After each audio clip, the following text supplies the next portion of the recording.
So what we're going to do today is we're going to be using all the materials that you can find at home so that you can make a very effective reflector that we are going to use for your exercises this semester. So let's take a look at, first of all, what items do we need to make a reflector? Let's take a look at a few items we're going to be using for your reflectors today. As I mentioned earlier, we're going to need some special materials that normally you can find at home and they're not going to be too hard to find. First of all, we're going to need your tape, either masking or Scotch tape, and a pair of scissors, and a good roll of aluminum foil. This we can use, which are going to be our main reflective surface for our reflectors today. I mentioned too the regular CD case and a book. These we can use for our base for reflectors, which are nice because they're self-standing.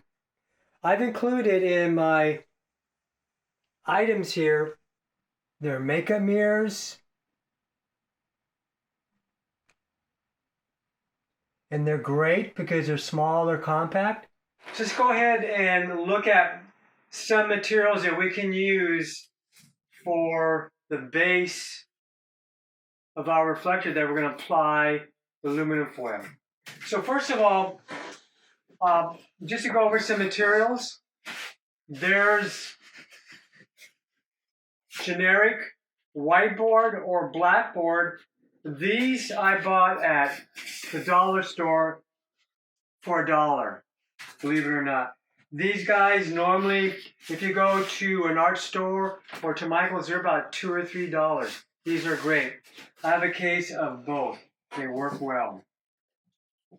What we're going to do today is we're going to make our own reflector, and we are going to use an existing cardboard box. And I know you guys have these, you're all ordering online. I have a whole stack downstairs that I can use. And again, depending on the size of the reflector, you'll use the board accordingly. This box is about a good kind of semi-medium. What I do is I cut the flaps. The flaps are easy to cut because they've already got a basically scored crease here that you can cut. So what I'm going to do today, I'm going to go ahead and start with this smaller box so that we can see what we're doing. And I'm going to go ahead and just cut one up for you guys to see what I'm actually doing. And this, I said, is going to be the base of my reflector, where I'm going to apply my aluminum foil or my stationer or whatever foil I'm going to use to reflect. And I want to cut a small piece. This has got a double-sided. So I'm going to go ahead and cut this other side. Go and bend it, get a nice score. It's like kindergarten, guys. Cutting, your first day of cutting, making paper cutouts. We are making, voila, our reflector base, our cutout.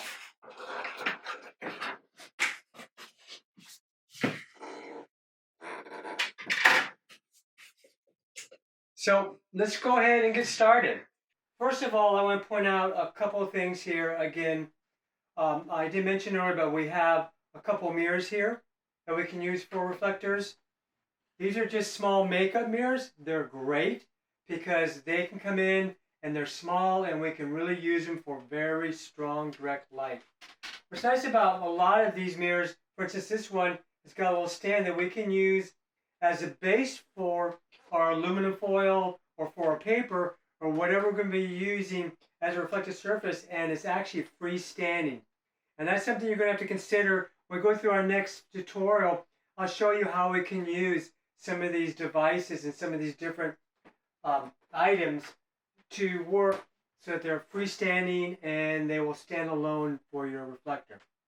I have a roll of, this is actually silver construction paper, or it's really thick construction paper. I can use this. It's very reflective. This is something that, again, we can use as an immersion. Grab our piece of board we just cut, and we need to go ahead and tear off a really nice piece of aluminum foil. And again, I roll it out so it's a little bit longer than the board. What I do is I go ahead and I place my cardboard on my aluminum foil. Make sure there's enough room where we can fold and tape this, guys. Don't be stingy. Make sure your tears are really clean so they have a really nice, clean edge. And I'm going to use the silver side. You have a dull side too, but I prefer to use the silver side just in case we want a very hard direct light. So I'm going to place this down. Let me move this stuff here so it's out of my way. And so I'm going to place my shiny side out. I'm going to center my cardboard in the center of my foil. I'm going to fold it over. What's nice about this foil is it makes a really nice, clean, it's almost like wrapping a Christmas present. Normally I have these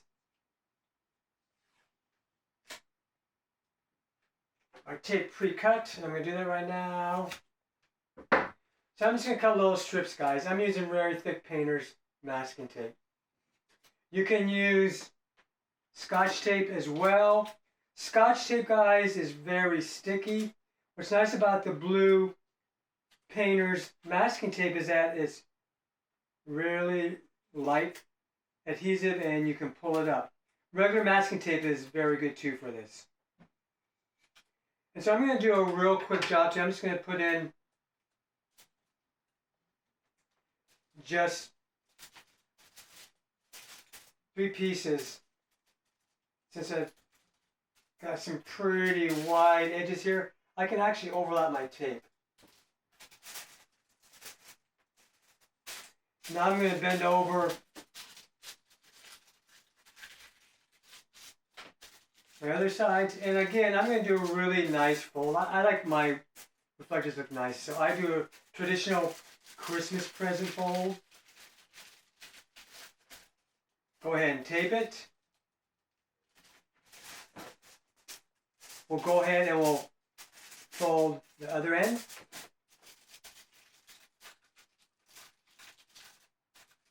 Again, guys, take your time. This is going to go by really fast. But again, I save these for future usage. And you can see I have a couple that I've already used before in my other classes.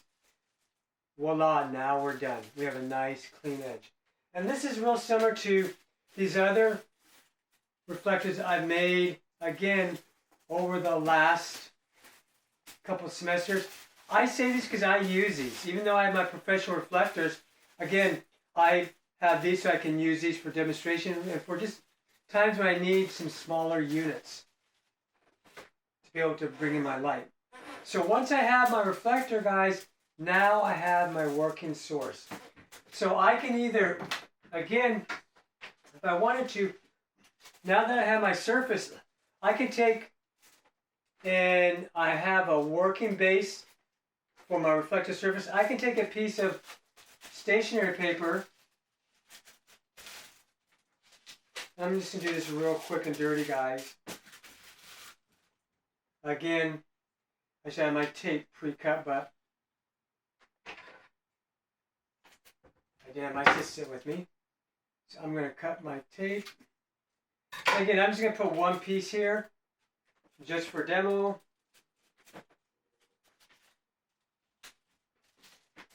Voila! Now we have our white reflector board. What's nice about this painter tape again, guys, it's really light, adhesive. As you can see, it comes off really nice. And again, what we can do is, if you want a little bit lighter reflector and you want to use one of your mirrors, again, this mirror is going to be very reflective. I can take now and I can wrap my paper on my mirror.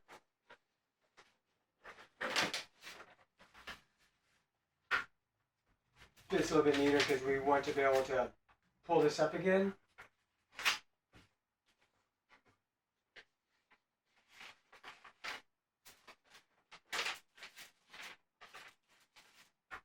Again, it doesn't have to be perfect. I just want to fold this over so that I can attach it to my mirror. Tack it here in the back. We'll tack it here in the front. Again, the blue doesn't matter because it's not going to show in a photograph.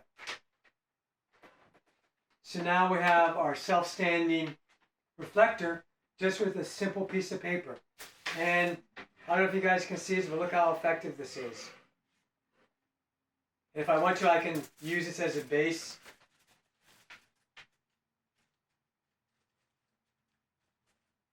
Or standing my board. Or what's nice again, guys, as I was saying, what makes these boards real practical, the cardboards, is that I can bend them. There I have a freestanding. I can bend it 2 or 3 times. And again, the more I bend this, the more I get what's called a baffled reflection. My reflection isn't so hard, but it's basically baffled. It's like reflecting back into almost as an umbrella. We talked about the difference between reflective and direct light. I'm going to get really intense light coming in here. Now I can soften that by, again, bending these, creating a little bit more form or modeling by creasing and breaking up this very hard surface. Normally what happens, again, your aluminum foil will start getting crumpled or creases. That's great because it creates a little bit more of a forgiving reflection. It's not quite so hard. I have some other things here. I have a basic mailing box that came in, something I bought online. This is great because this has a base. It's freestanding. I can use this as my reflector, or again, I can actually take and apply a piece of aluminum foil to it, or I can take, again, if I want a cleaner white, I can just take this piece of stationery and apply it onto my box. Now I have another self-standing reflector. So again, guys, these are just suggestions and items. You're going to find that you have a lot of things, a lot of materials.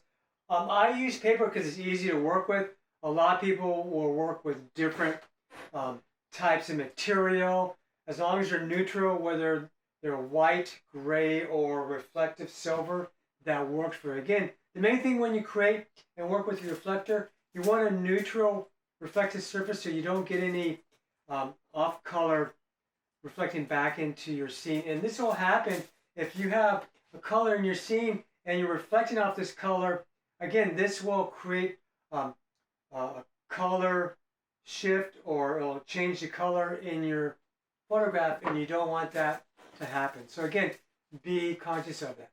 So I hope this was helpful. We are going to now go into today's exercise, and we're going to go ahead and demonstrate how to use your DIY reflectors that you guys just made and use them for your assignment today. So again, guys, have fun. If you have any questions, please email me, and I will see you later this week. Bye, guys.